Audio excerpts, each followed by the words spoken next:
ประยุทธ์โตกรมการศาสนากระทรวงศึกษาธิการพิมพ์ครั้งที่1ปี2520หัวข้อธรรมะวันนี้จะพูดถึงบุญกริยาวัตถุ3คำว่าบุญก็คือการปฏิบัติตามหลักคำสอนศาสนาหรือแปลว่าความดีคุณงามความดีบุญกริยาวัตถุ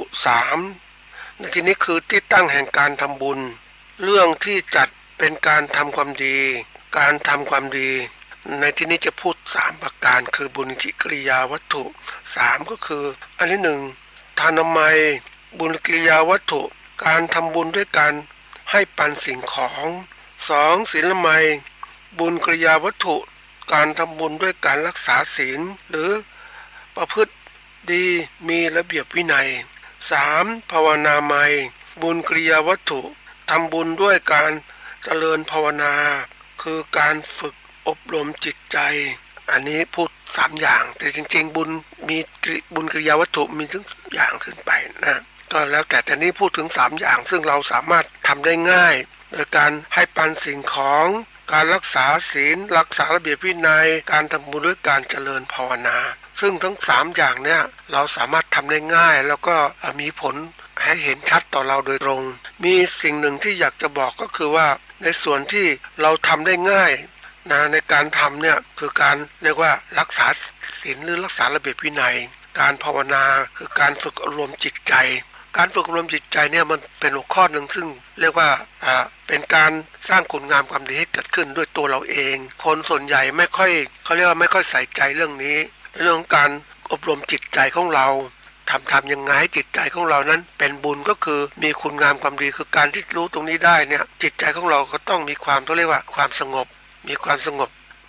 มีอารมณ์ก็อารมณ์เดียวมันจะทำให้เรานั้นได้ระลึกถึงหรือมีสมาธิมีความตั้งมั่นในการที่เราจะกระทำสิ่งใดสิ่งโดยการจนจะมีสติสัมปชัญญะมันมีความลึกได้ความรู้สึกตัวในการที่รับรู้อารมณ์แล้วก็จัดการกับอารมณ์นั้นอารมณ์ไม่ดีก็หยุดเสียอารมณ์ดีก็ทำต่อไป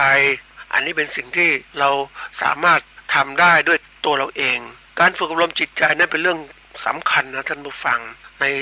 การปฏิบัติของเราเนี่ยเพราะว่าทุกสิ่งทุกอย่างมันเริ่มจากจิตใจของเราถ้าจิตใจของเรามันทำปฏิบัติได้ดีตั้งมั่นได้ดีมันก็ต่อเพราะจิตใจของเรานั้นเป็นที่ตั้งเขาเรียกว่าเป็นที่เริ่มของทุกสิ่งทุกอย่างจากจิตใจก็กลับมาแสดงออกทางเรียกทางวาจาแล้วก็ทางพฤติกรรมคือทางกายของเราการกระทำที่มันเกิดขึ้นเราสามารถจะเรียนรู้ทุกสิ่งอย่างได้ดีก็ต้องฝึกอย่างนี้จิตของเราถ้าอบรมบ่อยๆมันจะมีความเขาเรียกว่าเป็นจิตที่มีความละเอียดตั้งมั่นคือมีพลังจิตมีพลังจิตก็ทำให้เราเป็นคนมีเหตุมีผลทำอะไรมันคิดละเอียดรอบคอบอันที่2ก็คือมีความรับผิดชอบเราจะทำอะไรแล้วมันจะมีรับผิดชอบในตัวเองรับผิดชอบต่อผู้อื่นเนี่ยมันเริ่มจากตรงนี้อันที่3มีความเมตตาต่อทุกสิ่งทุกอย่างทุกคนต่างๆเพราะจิตมันละเอียดแล้วก็ตัวเองเข้าใจก็จะมีความเมตตาต่อกันเรียกว่าเมตตาธรรมเนี่ยคำจุลโลกมันเริ่มตรงนี้ถ้าจิตใจที่ผ่านการฝึกอบรมมันจะเริ่มตรงนี้ที่มันออกมามีความเมตตาต่อกันมันจะเริ่มขึ้นแล้วสังคมก็เป็นสุขอันนี้คือเราเรียกว่าเป็นหลักสำคัญของการที่เราเริ่มต้นจากการฝึกอบรมจิตใจของเราจริงฝึกอบรมจิตใจของเรานั้นมันสามารถที่จะนำไปสู่การพัฒนาทางจิตของเราได้ดีขึ้นจากมีความละเอียดเรื่องสมาธิแล้วเนี่ยมันจะเข้าสู่วิปัสสนาก็คือสมถะวิปัสสนานี่แหละที่เรารู้วิปัสสนาคือความรู้แจ้งเห็นจริงตามความเป็นจริงมันก็กำจัดวิปัสสนาญาณเกิดขึ้นกำจัดกิเลสอย่างหยาบอย่างกลางอย่างละเอียดทำให้เรานั้นเข้าสู่ความเขาเรียกหลุดพ้นจากวัฏฏะสงสารการเวียนว่ายแต่เกิดที่เราเกิดขึ้นมาเพราะจิตใจเรานั้นมันเขาเรียกว่าเสพกับพวกกิเลสตัณหามากมันถอนตัวไม่ขึ้นมันก็การที่จะเกิดขึ้นใหม่ก็เกิดขึ้นมาจากสิ่งเหล่านี้เพราะนั้นในการปฏิบัติของเรานั้นอย่างที่บอกว่าเริ่มทำบุญที่จิตของเราก่อนฝึกอบรมจิตใจดีงามแล้วก็เริ่มมารักษาศีลแล้วก็มาให้ทานบางคนอาจจะเริ่มหลายๆอย่างก็แล้วแต่ทั้งหมดนั้นมันเริ่มไปทั้งหมดนั้นมันก็เรียกว่ามันก็ทำให้จิตของเรายกระดับขึ้นมาเป็นการอบรมแต่กระบวนการการอบรมของจิตของเรานั้นเป็นสิ่งที่เราควรจะต้องเขาเรียกว่าต้องฝึกหรือทำให้มีให้เกิดขึ้นแล้วต้องรักษาให้มากขึ้นเพราะว่าจิตใจของเรานั้นมันรับรู้อารมณ์ต่างๆมากมายแล้วก็จิตใจมันก็จะไหลไปตามกระแสอารมณ์ มันไม่มีตัวช่วยในการที่จะทำให้จิตใจของเรานั้นมีความตั้งมั่นอยู่ในลมเดียวมีความละเอียดมากขึ้นเพราะฉะนั้นถ้าเราฝึกสมาธิหรือทำสิ่งต่างๆเราจะมีสติสัมปชัญญะรู้จัดการอารมณ์ต่างๆได้นี่คือสิ่งสำคัญยิ่งในโลกของปัจจุบันเนี่ยเป็นโลกของเรียกว่าโลกข้อมูลข่าวสารอะไรมันมาเยอะแยะไปหมดทั้งข้อมูลที่เป็นจริงข้อมูลที่เท็จต่างๆแล้วคนเนี่ยก็รับรู้อารมณ์เหล่านี้ถ้ารับรู้เราไม่มีสติสัมปชัญญะเนี่ยมันจะตื่นตระหนกตกใจกลัวไปหมดเลยหวาดระแวงไปหมดเพราะนั้นมันก็เทือนหมดนะท่านผู้ฟังก็เทือนยิ่งใหญ่จิตใจคนไม่ได้ฝึกนี่แหละแล้วผู้ที่เขารู้ช่องทางนี้เขาก็พยายามทำให้จิตใจของคนนั้นวุ่นวายคนจะได้ไม่เขาเรียกคุมสติไม่ได้ก็สามารถจัดการกับคนพวกนี้ได้ง่ายเหมือนคนที่เขาสร้างเกิดขึ้นเนี่ยนะเป็นตัวอย่างปลุกระดมจิตใจคนมันเครียดคนมันต่างนั้นแล้วมันก็ไม่ฝึกอบรมก็เป็นคนที่ขาดเหตุผลมันหลงไหลไปตามกระแสที่เขาปลุกมาบางคนตื่นตระหนกกลัวนู่นกลัวนี่ยิ่งประเทศนึกถึงคนในป่านะท่านผู้ฟังก็คงจะเป็นชาวบ้านชนบทนั่นแหละเขาตื่นตระหนกกับโควิดมันทำให้คนตายเขาเห็นคนตายเยอะแยะไปหมดเลยไม่มีทางแก้ก็กลัวประเภทที่เรียกข่าวว่าปิดประตูบ้านหมดเลยปิดประตูบ้านไม่ออกไปไหนกลัวไปหมดเพราะว่าเขาไม่รู้จะทางแก้อย่างไรเพราะว่าข่าวมันก็ให้คนมันตื่นก็มันก็ตื่นแบบไม่มีเหตุมีผลมันก็เลยกลายเป็นตระหนกตกใจคือไม่กล้าออกไปไหนไม่กล้าไปทำมาหากินนี่แหละมันจะลามไปเหมือนบางประเทศที่ปิดประเทศทั้งหมดนั้นไม่ให้คนทำอะไรเลยเนี่ยกลัวการแพร่ระบาดของโรคแล้วคนจะกินอย่างไรจริงๆแล้วถ้ามันไม่ปิดทำระบบแบบใหม่ได้ไหมทำประเภทที่เรียกว่าให้คนไปทำธุรกิจกระสวมชุดยันดีตรวจสอบให้มีโรคไปเดินทางต่างๆสะอาดผ่านระบบการเขาเรียกว่าป้องกันการระบาดของโรคนึกถึงที่เวลาคนจะเข้าคอกสัตว์หรืออะไรต่างๆนะแล้วก็ประเภทที่เขากลัวการระบาดของผู้เดินทาง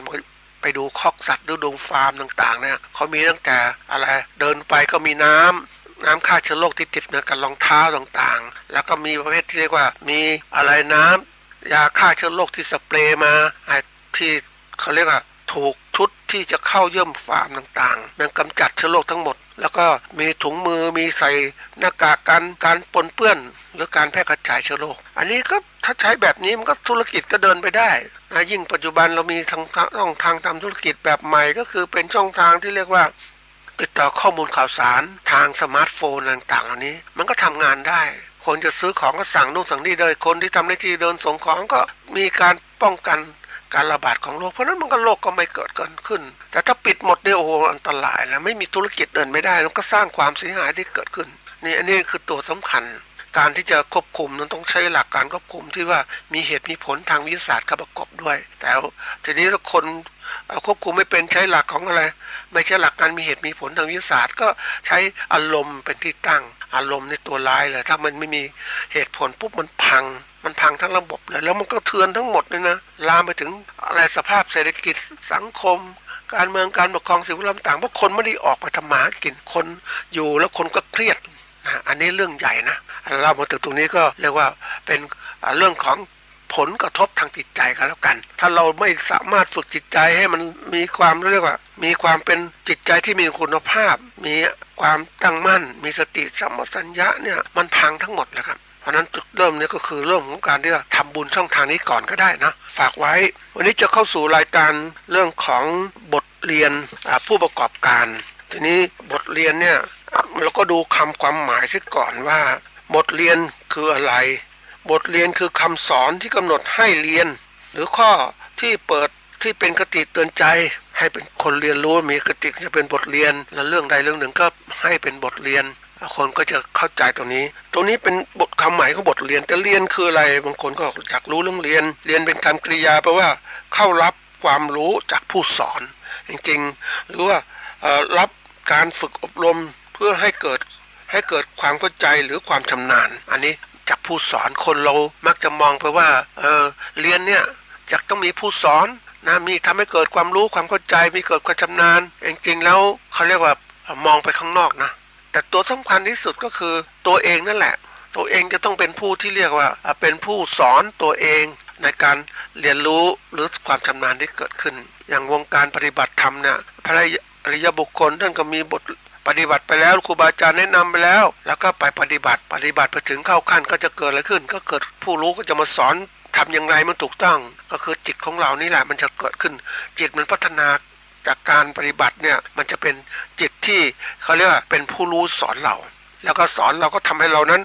เกิดเรียกว่าเข้าใจในบางสิ่งบางอย่างที่เรื่องราวต่างๆได้แต่คนส่วนใหญ่มองเนี่ยก็คือมองเขามีครูผู้สอนแต่ถ้าไม่มีครูผู้สอนจะเรียนได้ไหมเนี่ยก็เลยติดกลับไปหมดเลยแต่ถ้ารู้จริงๆครูผู้สอนนอกจากคนผู้สอนอื่นๆแล้วก็ตัวเรานี่แหละตัวเราจะเป็นผู้สอนอยู่ตลอดเวลาสอนตนเองให้เป็นผู้รู้พัฒนาการตนเองได้จงอย่าหยุดนิ่งบางคนลืมคำว่าผู้สอนคือมองผู้สอนเป็นคนอื่นน่ะแต่ไม่มองว่าผู้สอนคือตัวเองเราเรียนรู้มาก็ต้องพัฒนาตนเองสอนตนเองให้มันดีขึ้นคุมตนเองให้ได้อันนี้เป็นเรื่องที่ว่าเราจะต้องเรียนรู้ไอ้ความรู้เนี่ยความเข้าใจที่เกิดขึ้นเนี่ยคนก็บอกว่ามันไม่มีขอบเขตจำกัดนะการเรียนรู้ต่างๆเขาเรียกเรียนรู้ตลอดชีวิตของเราเนี่ยเราจะต้องเรียนรู้ทีนี้เรียนรู้เนี่ยมันก็บอกว่าเรียนรู้เนี่ยมันจะมีเรียนรู้จากอะไรจากห้องเรียนจะมีครูผู้สอนเนี่ยนั่นคือส่วนหนึ่งแล้วเรียนรู้แบบที่สองคือเรียนรู้นอกห้องเรียนก็เราก็เรียนรู้จากคนอื่นๆตำรับตำราต่างๆทั้งหมดมีอยู่มาเอามาหมดเลยมาสอนตัวเราให้เราเรียนรู้จริงๆแล้วเรียนรู้นอกห้องเรียนมันเรียนรู้มันมีหลายอย่างนะเรียนรู้จากอะไรบ้างจากผู้คนจากประสบการณ์ทำงานของเรามันก็สอนเราอีกมันก็เป็นตัวที่เราต้องหัดเรียนรู้ตรงนี้เก็บไปเป็นความรู้นี่คือคล้ายๆกับว่า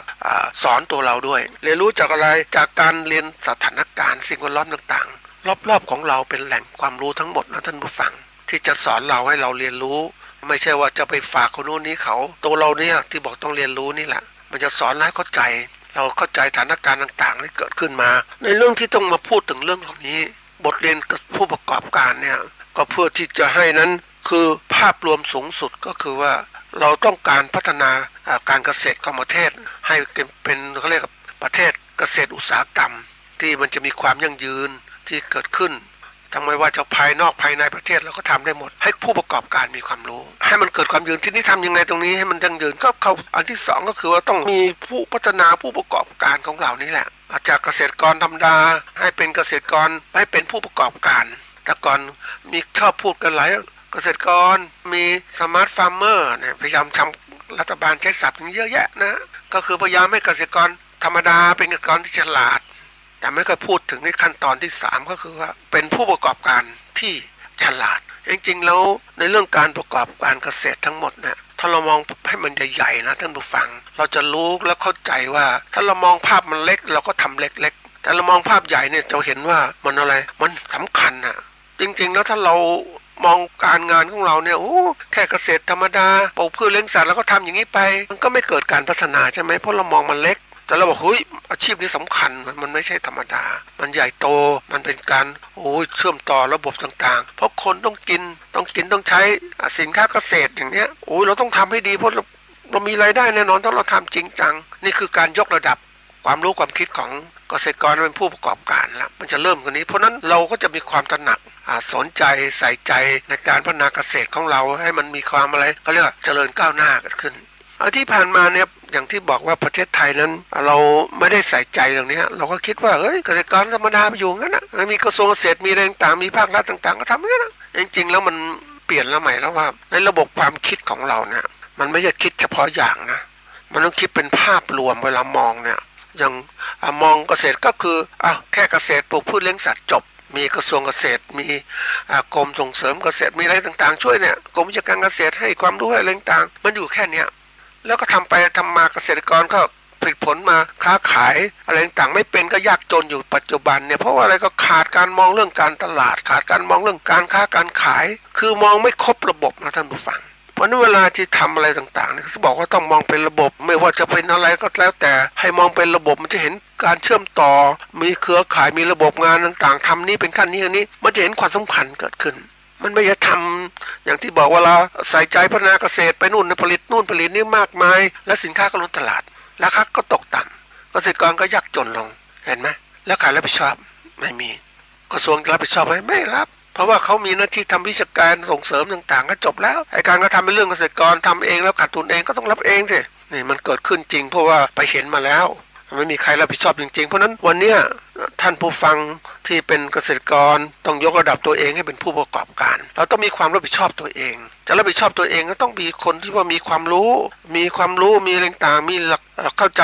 รู้ความเป็นจริงแล้วก็มีความรับผิดชอบมีเหตุมีผลที่จะรับผิดชอบตัวเองแล้วก็ทำต่อไปมันเห็นภาพรวมใหญ่ๆนะท่านผู้ฟังการที่เราคิดเนี่ยไม่ใช่ทฤษฎีนู้นทฤษฎีนี้ว่ากำมาให้มาเป็นอย่างนู้นนี้สอนให้เราคิดอย่างนี้แล้วก็พัฒนาทีละขั้นละขั้นเขาเรียกว่ามันคนเราเนี่ยถ้าไม่คิดการไกลไว้ล่วงหน้านะเราคิดว่าเขาเรียกประเภทที่แก้ปัญหาเฉพาะหน้าเนี่ยอันนี้น่ากลัวนะท่านผู้ฟังเกิดไปโตขึ้นมาแล้วก็ต้องแก้ปัญหาที่มันโตจะเป็นยังไงทำยังไงต่อเขาไปหาความรู้เพิ่มเติมอันนี้มันเป็นการมองเฉพาะเขาเรียกว่ามองเฉพาะตั้งรับแต่เรามองในเชิงลุกเนี่ยเวลาทำการประกอบการเกษตรของเราเนี่ยต้องมองในเรื่องเชิงลุกเราต้องลุกไปข้างหน้าอันนี้เราลุกมองเราลุกไปข้างหน้ายังไงก็เข้าใจสิ่งที่จะเกิดขึ้นข้างหน้าเกี่ยวข้องอะไรต้องรู้สิ่งเหล่านั้นรู้เสร็จแล้วเรารู้เนี่ยยังไม่ถึงเนี่ยเราต้องเตรียมการไว้ทีละขั้นละขั้นให้มันมองเห็นเนี่ยแต่ถ้ามองไม่เห็นปุ๊บมันไม่รู้ว่าทำไปแล้วเกิดอะไรขึ้นน่ะเกษตรกรผู้ผลิตตัวอย่างเช่นยางพาราอย่างเนี้ยยางพาราที่เขาเรียกอะไรมีการขยายการปลูกมากมายทีเดียวเพราะเห็นมีความสำคัญนะก็จะปลูกยางพาราเพื่อเอายางมาเนี่ยมาทำเรื่องต่างๆทั้งหมดแต่คิดอย่างนั้นเอายางธรรมชาติคนนั้นก็รีบคนปลูกคนใหญ่เลยอันนี้มันคนส่วนใหญ่ก็คิดภาครัฐก็ส่งเสริมให้เกษตรกรปลูกยางต่างๆทั้งหมดเลยอุ้ยมันที่ไหนก็ปลูกได้ทำง่ายๆรีดกรีดยางต่างๆนะไม่ได้มองไว้ว่าเฮ้ยข้างหน้าเนี่ยมันไม่ใช่อย่างนี้อย่างเดียวผู้ผลิตเขาก็ผู้ใช้ยางเขาก็คิดอย่างอื่นอีกเขาก็สร้างยางเทียมยางสังเคราะห์ขึ้นมาอีกถ้าเรามองไม่เป็นเราก็มุ่งแต่มองที่ว่าผลิตยางเขาไปทำยางสังเคราะห์เกิดขึ้นสร้างนู่นสร้างนี้มันก็ดีกว่าอีกต่างหากใช่ไหมไม่ใช้ยางละใช้อย่างอื่นก็ไม่อีกแล้วเห็นไหมมันเป็นอะไรที่บอกต้องคิดแล้วเข้าใจไม่ได้มองในมุมเดียวมองในมุมที่ว่ามันมีการพัฒนาอื่นทีนี้ภาครัฐส่งเสริมให้ปลูกยางเต็มแล้วถามว่าเฮ้ยตอนนี้แล้วเนี่ยมันจะกรีดยางได้ไหมนะกรีดยางยังไงที่ไหนประเทศที่แห้งแล้งพื้นที่แห้งแล้งจะได้ยางไหมมันยากไปเห็นต้นยางแล้วท่านผู้ฟังปลูกที่ทางภาคเหนือปลูกทางภาคกลางต่างๆมันเศร้าใจนะท่านผู้ฟังปลูกแล้วยางก็โตอย่างเดียวกรีดไม่ได้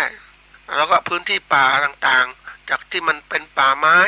มีพันธุ์พืชพันธุ์ไม้ต่างๆหลากหลายชนิดสร้างความอุดมสมบูรณ์ของดินต่างๆหมดทีนี้ไอ้นี่มันถูกเป็นปรับเป็นสวนยางสวนยางแล้วถามว่าเป็นเป็นพืชอันเดียวละมันไม่ได้สร้างความสมบูรณ์เลยมันก็เวลาฝนตกก็แน่นอนโอ้น้ำหลากออกเร็วมากเลยพังคือเซาะทำลายไปเห็นนะพื้นที่ต่างๆที่มันเกิดขึ้นมาเนี่ยพวกเราคนเราเนี่ยมันคิดอะไรมันคิดเฉพาะที่ว่า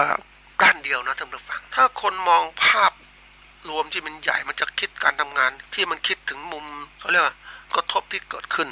แต่ถ้ามองในมุมเดียวเราไม่เห็นเนี่ยเอามุมเดียวเลยละมองอย่างเดียวอย่างปัจจัยอย่างเดียวมองปัจจัยอย่างเดียวเราไม่เห็นเวลามองเนี่ยเขาบอกต้องมอง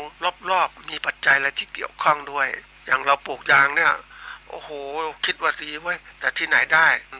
เซาะดินต่างๆแล้วก็น้ำก็ไหลบ่าไปเร็วมากพื้นที่มันไม่ได้เขาเรียกว่าไม่สามารถจะอุ้มความชื้นของพื้นดิน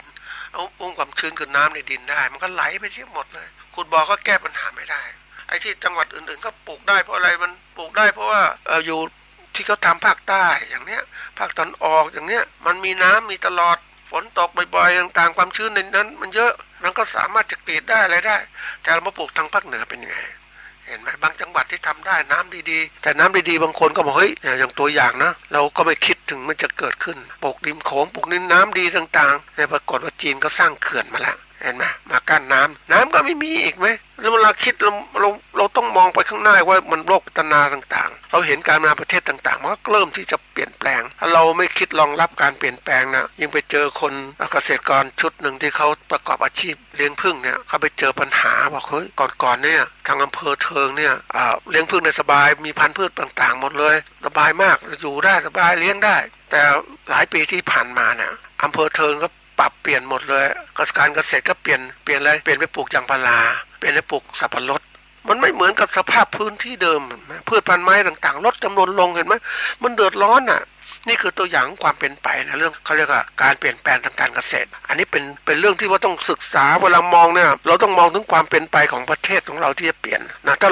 มันจะเปลี่ยนอย่างนี้ต้องเปลี่ยนอะไรเปลี่ยนไปปลูกพืชที่มีมูลค่ามากๆเขาบอกต้องคิดถึงมูลค่าของการผลตอบแทนที่เกิดขึ้นจากการใช้พื้นที่อย่าง1 ไร่ใช้พื้นที่ได้เท่านี้ปุ๊บใช้ผลตอบแทนอะไรบ้างให้มากเท่าไหร่อย่างไรมันจะคุ้มไหม อะไรที่ผลตอบแทนดีไม่ใช่ไปฟัง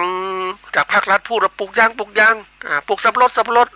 โอ้โหเป็นไงบ้างเห็นไหมแล้วใครเป็นผู้เสียหายเกษตรกรนั่นเองเพราะนั้นถ้าเราให้เกษตรกรเป็นผู้ประกอบการจะคิดอะไรที่รอบคอบมากขึ้นมองสิ่งต่างอย่างมีเหตุมีเขาเรียกมีอะไรมีสติปัญญารู้เท่าทันกับสิ่งที่เขาบอกกับอารมณ์ที่มันเกิดขึ้นคือทำนี่ดีอะไรได้ดีนะไปเห็นก็ระดมความคิดเห็นนะท่านผู้ฟังปลูกมะม่วงเลยปลูกมะม่วงพันธุ์นี้ดีมีตลาดรองรับดีโอ้ยังดีมากเลยปลูกกันเต็มหมดเลยที่ไหนได้แล้วเสร็จแล้วตลาดมะม่วงไม่เอานะมันมีกลไกก็เรียกกลยุทธ์ในการหลอกเกษตรกรปลูกพืชไปอย่างนี้เพื่อตอบสนองแต่แล้วผู้ประกอบการก็ได้กำไรก็คือพ่อค้าได้กำไรคือกดราคาสินค้าล้นตลาดก็ต้องกดราคาเป็นเรื่องธรรมดามองหางทางหนีทีไล่คือเราต้องมองอย่างผู้ประกอบการเห็นภาพพจน์ของการประกอบการว่าเกี่ยวข้องกับอะไรแล้วก็ไปหาความรู้เพิ่มเติมมองให้ครอบคลุมมันถึงจะสำเร็จเหมือนคนที่เขาทำโกโก้อย่างเงี้ยโกโก้ที่เขาปลูกแต่ก่อนไม่ค่อยสนใจนะท่านผู้ฟังเพราะอะไรก็คือว่าปลูกแล้วมันไม่รู้จะทำอะไรจริงๆแล้วคือคนมองไม่ออกแต่ผู้ประกอบการที่เขาออกปุ๊บปลูกโกโก้ไปทำอะไรแน่นอนผมดิโกโก้ไปทำช็อกโกแลตทำนู่นทำนี่ไปอาหารเป็นของหวานต่างๆมันเห็นไหมมันคุ้มกว่ากันไหมตอนนี้ราคาดีเห็นไหมแล้วยังไงก็ตามประเทศอื่นก็ยังต้องซื้อต้องใช้เพราะมันเป็นอาหารบริโภคที่แบบรสชาติอร่อยอันนี้เป็นตัวอย่างเนี่ย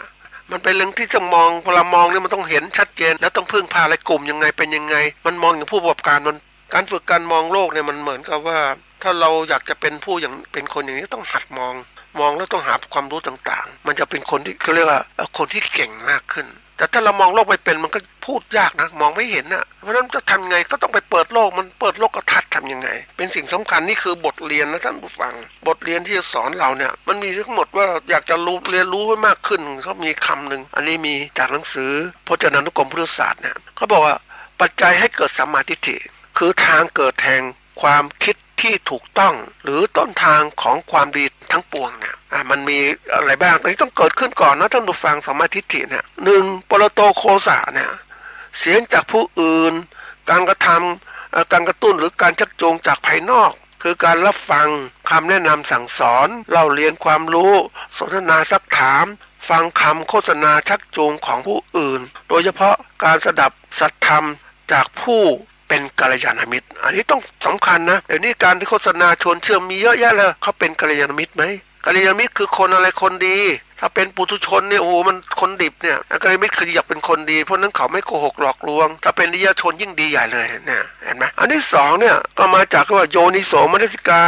รใช้ความคิดถูกวิธีความรู้จากคิดคือคิดเป็นคือกระทำใจโดยแยบคายมองสิ่งทั้งหลายด้วยความคิดพิจารณารู้จักสืบสาวหาเหตุผลแยกแยะสิ่งนั้นๆหรือปัญหานั้นๆออกให้เห็นตามสภาวะและตามสภาพความสัมพันธ์แห่งเหตุปัจจัยโอ้นี้สำคัญมากเลยปรโตโกสาโยนิโสมนสิการต้องเกิดขึ้นสำหรับผู้ที่เป็นผู้ประกอบการเกษตรมันไม่ใช่เรื่องที่ว่าเรานั้นก็ทำเชื่อฟังกันนู่นนี่เขามาทำนี่ทำนั่นสิทำนี่สิปลูกนั่นปลูกนี่สิมีตลาดรองรับไหมไม่มีทำไงเขาเห็นตลาดดีก็มาบอกให้เราทำนู่นทำนี่ถามเฮ้ยมันดีจริงไหมเวลาต้องดูเหมือนก่อนเนี่ย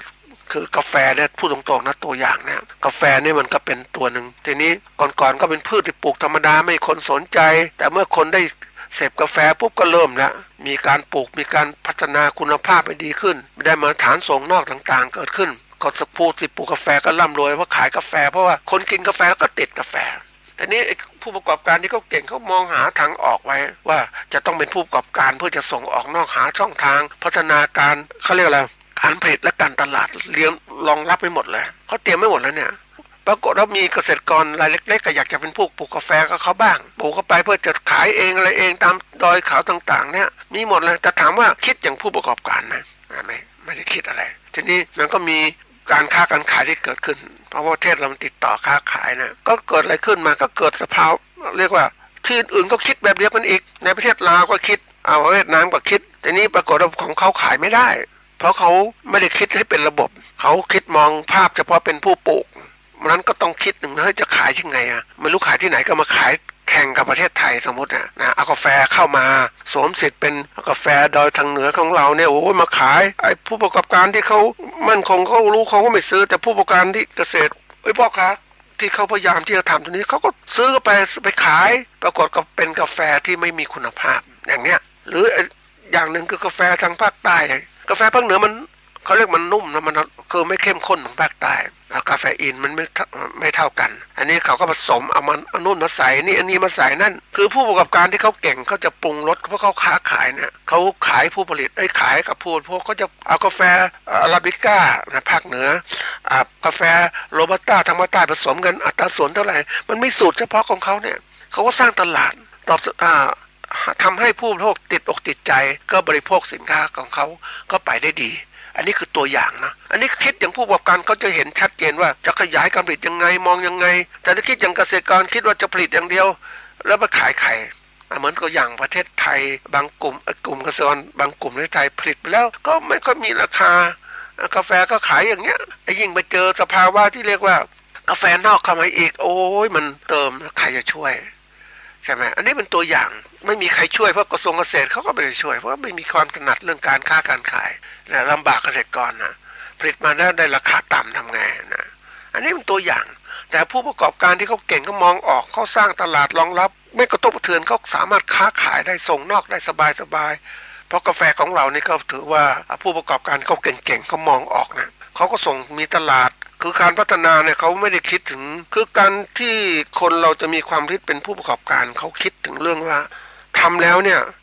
สเต็ปข้างหน้าจะเป็นไงต่อไปคือขั้นตอนข้างหน้าจะเป็นไงจะมีตรงไหนเขาเตรียมหาทางออกหมดแล้วนะอย่างที่ไอ้คนคิดเริ่มต้นนะท่านผู้ฟังอันนี้ได้มีโอกาสคุยกับเขาเนี่ยก่อนที่เขาจะเสียชีวิตไปแล้วเนี่ย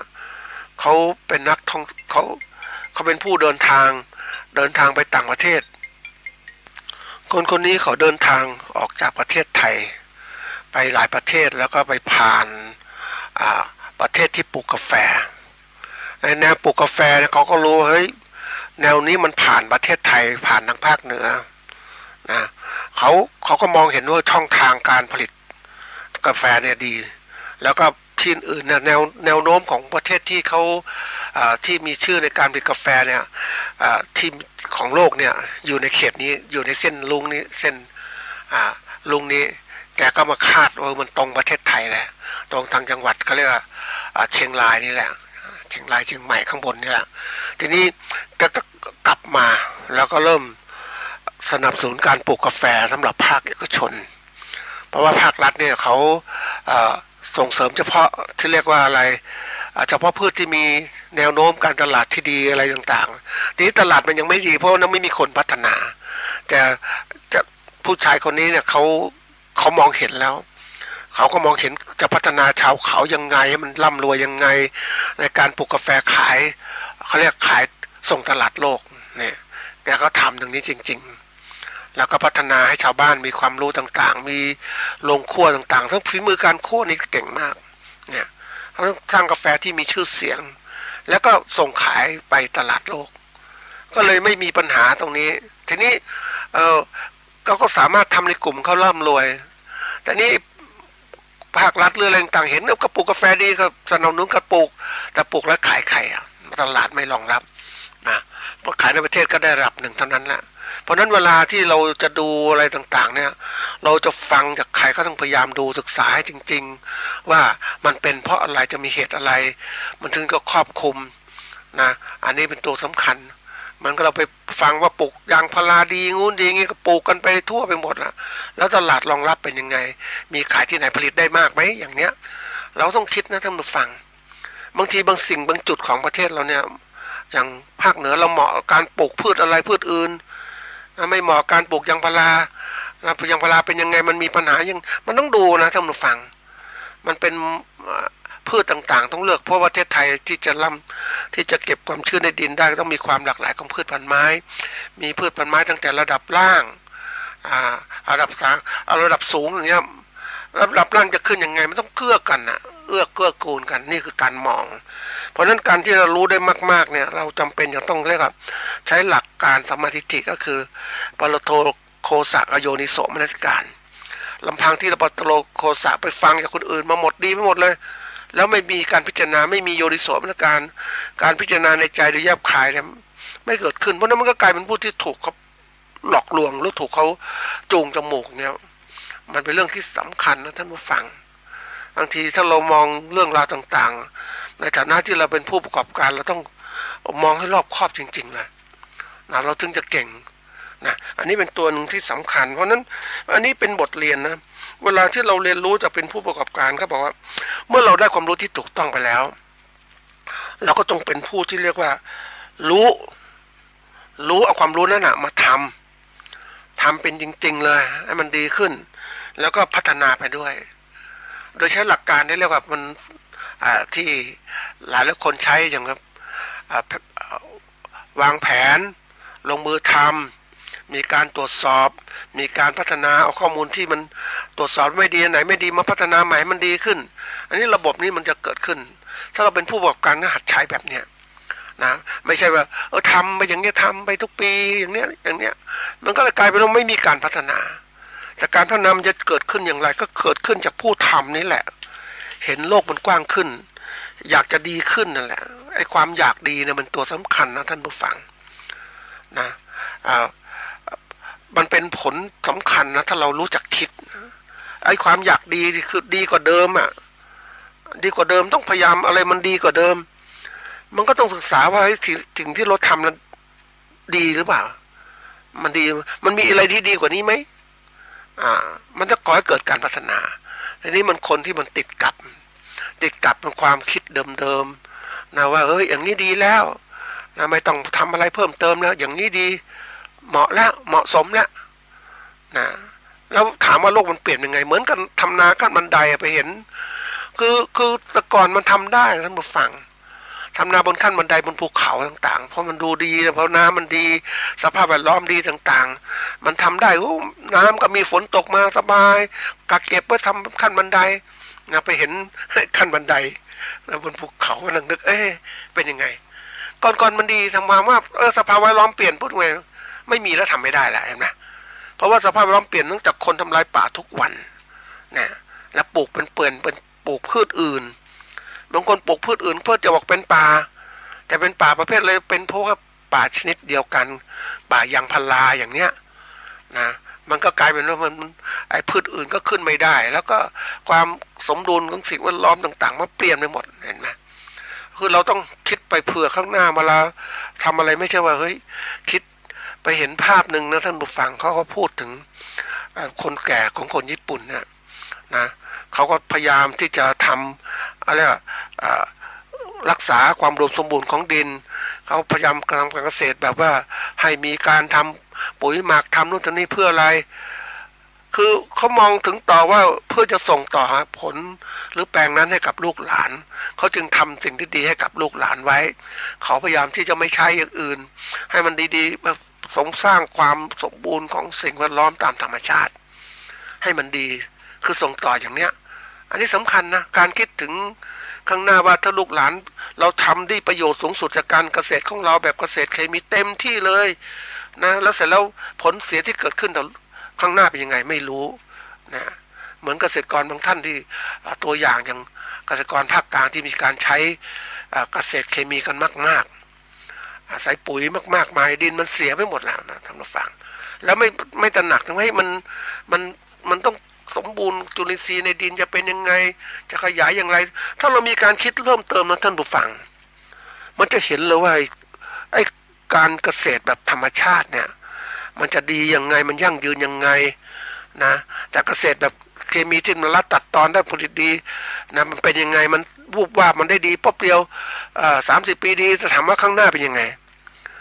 องค์ประกอบของภายในดินมันเสียหายจุลินทรีย์มันตายหมดจากการใช้เคมีเกษตรอย่างเนี้ยนี่มันต้องหัดคิด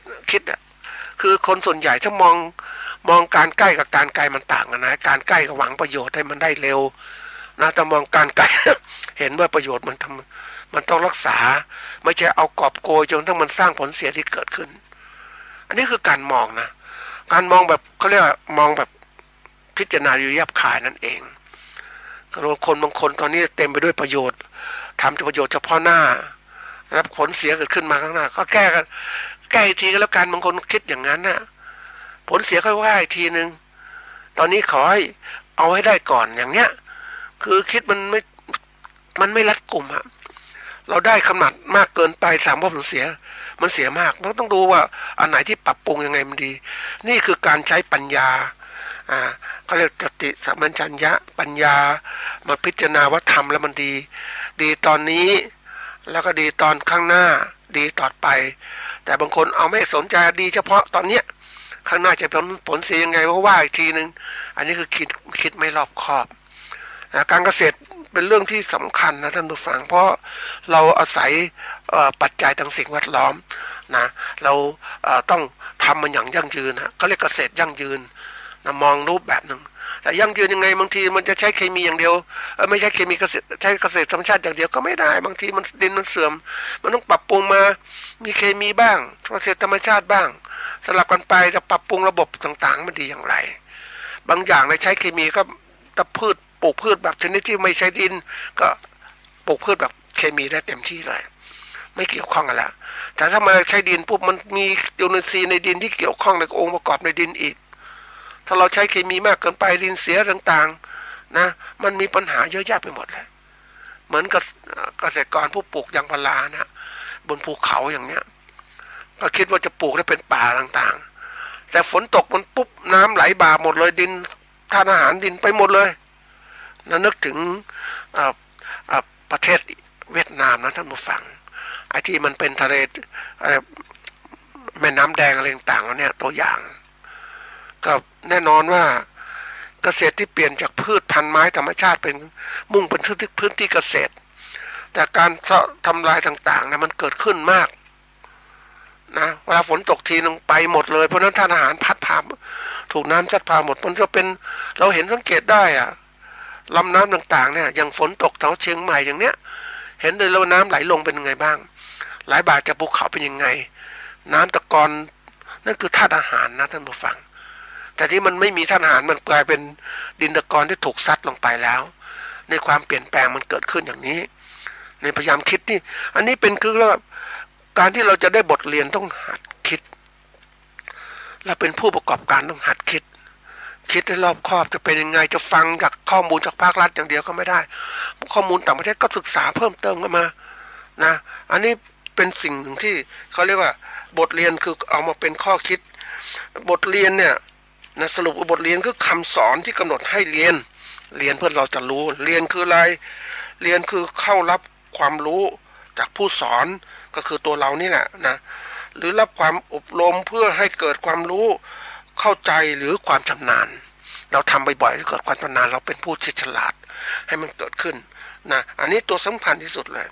นะทีนี้มาเข้าสู่ตัวอย่างหนึ่งอันน่าสนใจนะท่านผู้ฟังอันนี้เป็นตัวอย่างของการประกอบการนะคือมีเกษตรกรอันนี้ของจริงนะท่านผู้ฟังเกษตรกรเนี่ยนะเขารวม ก่อนเขาเป็นเกษตรกรเขาก็รวมตัวกันเป็นสมาคมไม่พูดถึงสมาคมอะไรนะช่วยกันมีการปัญหาต่างๆเรื่องการพัฒนาการผลิตยังไงความรู้ยังไงแล้วก็ช่วยกันเรื่องการตลาดต่างๆนะความรู้ต่างๆที่เราได้สมัยก่อนเนี่ยเขาเรียกว่าได้มาจากภาครัฐเริ่มต้นของการประกอบการเกษตรส่วนใหญ่จะได้ความรู้การเกษตรมาจากภาครัฐนะหรือบางคนได้มาจากต่างประเทศแล้วแต่หลังจากนั้นภาครัฐให้ระดับหนึ่งเกษตรกรมาช่วยกันพัฒนาก็กลายเป็นอะไรก็เกิดเป็นความรู้ใหม่เกิดขึ้นนะไอ้ความรู้เหล่านี้มันก็เรียกเป็นเรื่องของการช่วยเหลือกันและกันของเกษตรกรก็ทำให้เกิดการพัฒนาเกิดขึ้นทีนี้เมื่อเกษตรกรพัฒนาตนเองคือค้าขายผลิตผลเกษตรออกมาแล้วเนี่ยมันได้กำไรก็ขยับตัวเองมาเป็นผู้ประกอบการคือทั้งการผลิตและก็การแปรรูปการจำหน่ายสินค้าเกษตรด้วยตัวเองก็ร่ำรวยเกิดขึ้นนะอันนี้ไอ้ความตัวนี้เราก็เกิดขึ้นว่าผู้ประกอบการพวกนี้แต่ก่อนก็อยู่ร่วมกันแล้วแต่ก็ต่างคนต่างแยกกันไม่ได้ใส่ใจช่วยเหลือกันและกันนะก็การที่จะได้รับความรู้ช่วยกันต่างๆมันก็เลยกลายว่าไม่มีแล้วต่างคนต่างแย่งต่างคนต่างทำเพราะว่ามุ่งมองถึงว่าจะทำการประกอบการเกษตรที่ดีขึ้นของตนเองเพราะว่ามันเข้าสู่โลกของการเขาเรียกว่าโลกการแข่งขันนะตอนเราอ่อนแอเนี่ยเราแข่งขันก็ไม่เก่งนะแต่เมื่อเราแข็งแรงเป็นผู้ประกอบการมันก็เกิดการแข่งขันเกิดขึ้น ใครดีใครอยู่แย่งกันผลิตสินค้านู่นผลิตการแย่งกันทำทุกอย่างเพราะตลาดเนี่ยมันก็อย่างที่บอกว่าตอนเริ่มต้นตลาดมันเหมือนกับว่ามันอยู่ในประเทศนะมันก็คับแคบนะมันก็พยายามตรงนี้ก่อนนะชิงตลาดกันนี้ก็เกิดอาจจะแย่งชิงกันนะมันก็เข้ากันไม่ค่อยได้เท่าไหร่ก็ผู้ประกอบการที่เก่งก็มุ่งมองเฮ้ยในประเทศมันไม่ไหวแล้วต้องพยายามที่จะไปทำตลาดต่างประเทศอีกนะครับไปต่างประเทศก็ส่งสินค้าไปต่างประเทศบ้างอะไรบ้างก็เกิดพัฒนาเกิดขึ้นนี่ระดับการพัฒนาของผู้ประกอบการมันจะเริ่มแตกต่างกันแล้วก็ไม่ค่อยไม่คุยกันแล้วต่างคนต่างทำแล้วนี่มันก็เลยว่าไม่มีการระดมความคิดเห็นต่างๆมาช่วยกันมันก็เกิดการที่ว่าจากกลุ่มสมาคมต่างๆก็เลิกสมาคมเกิดขึ้น ไม่มีสมาคมเพราะว่าต่างคนต่างอยู่แล้วอันนี้เป็นตัวอย่างของก็เกิดความที่ว่าความรู้ความสามารถที่มันดำเนินการได้เองเนี่ยมันเกิดขึ้นจากเกษตรกรทำผู้ประกอบการสร้างเองเพราะว่าอะไรไอ้ความรู้ต่างๆที่มีอยู่นะมันเริ่มต้นจากภาครัฐที่ให้นะภาคให้ความรู้นะในเบื้องต้นเนี่ยเขามีภาครัฐให้ความรู้ระดับหนึ่งจะต่อยอดความรู้ต่างๆเนี่ยมันไม่มีการทำงานเพราะว่าภาครัฐทำงานวิจัยเฉพาะเบื้องต้นตอบสนองต่อคนส่วนใหญ่ไม่ได้ตอบสนองต่อผู้ประกอบการเฉพาะอย่างที่เขาพัฒนาไปแล้วนี่ทีนี้มาดูว่าภาครัฐก็เริ่มแต่ก่อนบางส่วนก็เริ่มได้บางส่วนก็เขาเรียกว่าความรู้บางเรื่องเนี่ยก็ต้องทำงานวิจัยทำงานวิจัยก็เอาปัญหาต่างๆจากผู้ประกอบการที่เขามีอยู่บางคนนี่แหละเอามาทำงานวิจัยแล้วก็ได้งานวิจัยเขียนส่งไปก็กลายเป็นผลงานวิจัยเกิดขึ้นแล้วก็ความรู้จากการวิจัยนั้นก็ช่วยเกษตรกรช่วยผู้ประกอบการที่มีปัญหาก็เอาไปใช้ได้ทีนี้ในการวางแผนของภาครัฐเนี่ยเขาก็ไม่ได้เขาเรียกว่าไม่ได้ปรับตัวให้ทันสมัย เพราะว่าการประกอบการสินค้าเกษตรเนี่ยนะบางตัวเนี่ยมันต้องมีเขาเรียกอะไรต้องมีการวิจัยที่ต่อเนื่องนะต้องเป็นมีหน่วยวิจัยเหมือนประเทศเอาตัวอย่างในประเทศญี่ปุ่นอย่างเงี้ยเขาก็มีหน่วยงานวิจัยเกี่ยวกับหม่อนไหมชัดเจนเลยลงลึกไปเลยจากการเลี้ยงไหมทั้งหมดจากการแปรรูปผลิตภัณฑ์ไหมเส้นไหมเป็นไงมีงานวิจัยต่างๆนะอันนี้เป็นตัวอย่างที่เขาทำมานานแล้วก็สามารถตอบสนองสร้างสรรค์รายได้กับประเทศคนมองเฮ้ยรายได้มันจะได้จากการเลี้ยงไหมยังไงมันมากมายยังไงคนมองไม่ออกก็ไม่เห็นนะแต่คนมองออกเห็นมันจะเห็นว่าเฮ้ยเขาไม่ได้ขายเขาไม่ผลิตเส้นไหมมาผลิตเลี้ยงไหมมาผลิตเส้นไหมเอามาขายเป็นทอผ้าไหมไม่ใช่เขาไปรูปเป็นเครื่องสำอางเป็นนู่นอย่างนี้ไปสูงสุดไปนู่นรายได้จึงมากกว่าประเทศเกาหลีก็ทำแบบนี้แหละมีแต่ละจุดของการพัฒนาฝ่ายวิจัยก็ช่วยเหลือผู้ประกอบการเขาก็ทำงานเจาะลึกลงไปสร้างรายได้ที่มากขึ้น เขาก็สามารถจะยั่งยืนมีทุนวิจัยช่วยเหลือเกษตรกรได้อย่างยั่งยืนเลยการเจริญเติบโตทางธุรกิจของผู้ประกอบการก็ดีด้วยเพราะว่ามีฝ่ายวิจัยรองรับมีหน่วยงานวิจัยรองรับเฉพาะเรื่องเพราะว่ามันต้องเกื้อกูลกันนะในการที่จะผู้ประกอบการเขาไม่มีความรู้การวิจัยแต่เขาก็ต้องทำตัวนี้ขึ้นมาเขาต้องหาความรู้จากภาครัฐเพราะนั้นเมื่อภาครัฐมีหน่วยวิจัยก็สามารถสร้างงานวิจัยช่วยเหลือผู้ประกอบการให้เติบโตได้ทั้งหมดแหละทีนี้ประเทศไทยอย่างที่บอกว่าเรามองภาพอะไรมักสั้นๆไม่ได้มองนะปรากฏว่าไม่มีหน่วยวิจัยที่ต่อสืบต่อเลยอย่างอย่างไหมเนี่ยตัวอย่างไหมเนี่ยทำก็มีอย่างที่บอกไม่ธรรมดาจากงานไหมกลายเป็นกองหม่อนไหมซึ่งเติบโตได้ดีมากเลยใหญ่โตเพราะว่ามีได้รับการสนับสนุนจากงานวิจัยบางอย่างแต่พืชแมลงอื่นไม่มี พืชบางอย่างก็ไม่มี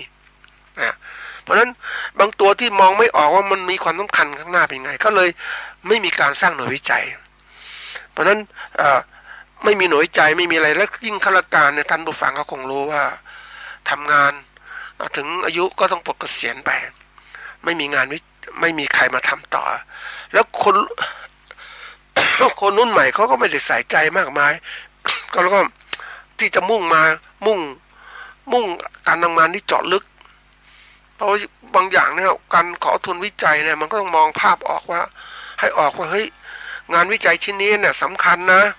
นะมีข้างหน้าเป็นนี้ต้องทำงานวิจัยต่อแต่นี่มันหมดไปแล้วมันมีการถ่ายทอดทายาททางนักวิจัยเกิดขึ้นมันก็หยุดนะไม่เหมือนต่างประเทศอย่างเกาหลีโอ้โหยอมรับเลยนะท่านผู้ฟังเขาสร้างหน่วยวิจัยของเขาเนี่ยมุ่งมองผู้ช่วยเหลือเกษตรกรผู้มุ่งพัฒนาผลิตภัณฑ์ที่จากเกษตรเนี่ยให้มีมูลค่าเพิ่มขึ้นนะเหมือนก็ทำไหมเนี่ยก็ทำเป็นเครื่องสำอางผลิตภัณฑ์พึ่งทำเป็นเครื่องสำอางทำนู่นรายได้มันคือมูลค่าของสินค้าเกษตรมันสูงขึ้นจริงๆเลยแล้วก็ทำตรงนี้ปุ๊บละผู้การก็เอาไปใช้ประโยชน์ได้การค้าขายก็ดีขึ้นเพราะนั้นผลส่งผลก็คือว่านะผู้ประกอบการเกษตรเขาร่ำรวยนะเขาก็เติบโตได้ดีมากเลยนะภาครัฐก็เกื้อกูลได้เต็มที่แต่ของไทยไม่มีตรงนี้เราก็เลยกลายเป็นว่าเกษตรกรทำได้ขนาดนี้นะแล้วผู้ประกอบการที่เขาเก่งนะเขาก็พัฒนาตัวเองเขาก็เดินทางไปดูรอบโลกแล้วก็เห็นนู่นนี้เขาพัฒนาผลิตภัณฑ์พัฒนานู่นนี่คือตัวอย่างที่เขาเก่งแต่ผู้ประกอบการที่ไม่เก่งเนี่ยไม่มีทุนมากมายก็อยู่เนี่ยแล้วก็คิดถึงว่าเฮ้ยไม่มีใครช่วยแล้ววันเนี้ยไม่มีใครช่วยละประกอบการเกษตรไปชนิดที่ว่าโดดเดี่ยวอะทำด้วยตัวเองทำยังไงนะภาครัฐก็ไม่ได้ช่วยอันนี้เป็นตัวอย่างที่เกิดขึ้นเราจะเห็นได้ว่าการพัฒนาเนี่ยมันเหมือนกับว่าเติบโตไปเนี่ยแรกๆเกื้อกูลจากภาครัฐแต่ต่อไปภาครัฐเกื้อกูลนิดหน่อยแล้วต่อไปภาครัฐไม่เกื้อกูลละเพราะเกษตรกรผู้ประกอบการเติบโตไปแล้วเนี่ยต้องเดินทางตัวเองทีนี้เกษตรผู้ประกอบการของเราต้องยอมรับอย่างหนึ่งว่าเขาไม่ได้มีความรู้ที่จะความรู้ทางวิชาการที่สูงเขาพัฒนามาจากเกษตรกรเขาหยับขยายมาเป็นอย่างนี้เขาก็เลยไม่สามารถจะพัฒนางานวิจัยเกิดขึ้นแตกต่างจากเกษตรกรแตกต่างจากผู้ประกอบการที่เขามาจับฉวยทำประกอบการธุรกิจการเกษตรของเราเนี่ยรายใหญ่ๆเนี่ยเขาเข้ามาเขาเห็นว่าการเกษตรเนี่ยเป็นเรื่องสำคัญสินค้าเกษตรมีมูลค่าสูงเขาเห็นช่องทางการทำรายได้เขาก็มาทำการประกอบการเกษตรนะนี่ประกอบการเกษตรปุ๊บแล้วเขาแรกๆเขาก็ใส่ข้อมูลวิชาการนิดหน่อยแล้วก็เขาสร้างข้อมูลวิชาการเขาเองเขามีงานวิจัยหน่วยวิจัยของเขาเองอย่างบริษัทผลิตเมล็ดพันธุ์ข้าวโพดอย่างเงี้ยไปขอเมล็ดพันธุ์ข้าวโพดจากภาครัฐก็นักวิจัยระดับหนึ่งเท่านั้นแต่เขาต้องสร้างนักวิจัยคือเขาก็ซื้อตัวนักบุคลากรไปอะไรไปแล้วก็สร้างนักวิจัยที่ผลิตเมล็ดพันธุ์ข้าวโพดออกมาเป็นพันธุ์ข้าวโพดหวานสมมตินะข้าวโพดหวานข้าวโพดเมล็ดสีต่างๆลงทุนไปสูงจริงๆแหละแต่เขาได้กำไรอ่ะประกอบการผลิตเมล็ดพันธุ์ข้าวโพดขายเขาก็สามารถจะขายนู่นขายนี่แล้วก็สร้างเมล็ดพันธุ์ใหม่ๆมันเงินมหาศาลทีเดียวลงทุนวิจัยก็คุ้มนี่คือผู้ประกอบการเนี่ยเขาคิดอย่างนี้เพราะนั้นวันนี้ผู้ประกอบการเกษตรที่เขามีความรู้เนี่ยเขาทำอย่างนี้จริงๆนะท่านผู้ฟังเขาไม่ได้ทำการเกษตรแบบไม่ได้ประกอบการเกษตรแบบเขาเรียกว่าไม่มองนู่นมองนี่เขามองเขาเห็นความสำคัญของการประกอบการเกษตรเขาจึงมีหน่วยงานวางแผนการวิจัยหน่วยงานวางแผนการผลิตและการตลาดอย่างเนี้ยมีทุกอย่างเลยท่านผู้ฟังแล้วก็สามารถมองอนาคตของการเกษตรของเขาการประกอบการเป็นยังไงในประเทศยังไงต่างประเทศยังไงเขาเห็นหมดเลยนี่คือตัวอย่างว่าเขาเห็นการที่จะขยับผู้ประกอบการเนี่ยให้มีระดับนี้เนี่ยมันต้องพัฒนาอีกขั้นหนึ่งคือเติมเต็มความรู้ให้กับเขาอะจากผู้ประกอบการที่ไม่มีความรู้เนี่ยนะมีความรู้ไม่มากก็ต้องเติมความรู้เรื่องความรู้ของสิ่งที่เขาขาดไปคือความรู้เรื่องการตลาดความรู้เรื่องพัฒนาผลิตผลเกษตรยังไงนะอันเนี้ยภาครัฐจะต้องไปช่วยแต่ภาครัฐไม่ช่วยแล้วเพราะว่าไม่ได้มีงานเหล่านี้แต่เอกชนก็ถามเพราะนั้นก็เกิดการแข่งขันระหว่างผู้ประกอบการที่มาจากเกษตรกรมาเป็นผู้ประกอบการกับผู้ประกอบการที่มีความรู้มาเข้ามาเป็นผู้ประกอบการมันก็แตกต่างกันการพัฒนาก็เลยว่ามันความเร็วแตกต่างกันเนาะคนที่มีความรู้เนี่ยมาประกอบการนะ มันจะเร็วแรกๆกระช้านิดหน่อยแต่หลังก็จะเร็วเพราะว่าความรู้ของคนน่ะตัวสำคัญว่าความรู้เป็นแหล่งที่จะทำให้คนนั้นพัฒนาได้ดีนะประเทศที่เขาพัฒนาผู้ประกอบการเก่งๆนึงอย่างประเทศญี่ปุ่นอย่างเนี้ยเขาก็สร้างอย่างเนี้ยอยากผลิตสินค้าโอท็อปนะโอวอปมาเป็นโอท็อปมาเป็น SME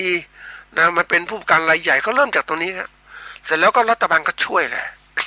มีหน่วยงานอื่นเข้ามาช่วยเรื่องของการค้าการขายเติมเต็มต่างๆเพราะเขายอมรับว่าถ้าไม่ช่วยกับผู้ประกอบการไปได้ยากที่นี่ของเราเนี่ยไม่ก็ช่วยไม่มีองค์กรต่างๆไม่มีมูลนิธิมาช่วยอย่างนี้เพราะนั้นเป็นเรื่องที่ลำบากจริงๆนะไอ้ตัวเนี้ยมันต้องบอกว่าทุกอย่างเนี่ยเป็นเรื่องการเรียนรู้แล้วเรียนรู้เราทำยังไงนะเราต้องเข้าใจนี่คือบทเรียนแล้ววันนี้เราต้องยืนอยู่ด้วยตนเองเราไม่มีใครไปเป็นผู้สอนเราละผู้สอนก็สอนระดับหนึ่งเท่านั้นบทเรียนรู้จากปรโตโคสะนั่นคือส่วนหนึ่งละที่เราได้ผู้สอนนะผู้สอนกำหนดบทเรียนให้เราเรียนรู้นะหรือเป็นข้อเตือนใจต่างๆมันก็ต้องมีอยู่ละแต่ถ้าจะทำต่อไปเนี่ยเราก็จะต้องเป็นผู้ที่เรียนด้วยตัวเองสอนด้วยตัวเองเพราะมันความรู้มันสูงนะเนี่ยไม่มีใครมาสอนเราหรอกเราต้องหัดสอนตรงนี้นี่คือตัวสำคัญที่สุดเพราะฉะนั้นการที่เราเป็นผู้ประกอบการที่ดีเราต้องเห็นมีบทเรียนสำคัญสอนเราทำยังไงตรงนี้เบื้องต้นก็คือไปดูกับผู้ประกอบการอื่นๆเขาทำยังไงนะเราจะต้องทำอย่างนั้นบ้างอันนี้แบบง่ายๆต่อยอดนะแล้วไปหาตำรับตำรามาต่อยอดไปศึกษาเพิ่มเติมนะอันนี้คือเรียนรู้จากแบบปรโตโคสะแต่ตัวสุดท้ายที่สำคัญคือโยนิโสมนสิการที่เราจำเป็นจะต้องมองตัวเราเองเราบกพร่องตรงไหนเรามีจุดแข็งยังไงมีวิกฤตโอกาสยังไงต้องหัดตัวเองมองตัวเองนี่สำคัญมากนะอันนี้เป็นครูผู้สอนโดยสรุปว่าบทเรียนคือคำสอนที่กำหนดให้เรียนนะข้อที่เป็นคติเตือนใจนะแล้วเรียนยังไงเรียนโดยความรู้ของเราโดยรับความรู้จากผู้สอนหรือรับการฝึกนะให้เกิดความรู้ความเข้าใจหรือความชำนาญจากผู้สอนวันนี้ผู้สอนสำคัญที่สุดคือตัวเรานะต้องพยายามตรงนี้สร้างบทเรียนด้วยตัวเรานะครับสวัสดีครับที่จบไปแล้วนั้นเป็นรายการเกษตรเพื่อชีวิตดำเนินรายการโดยอาจารย์พิชัยคงพิทักษ์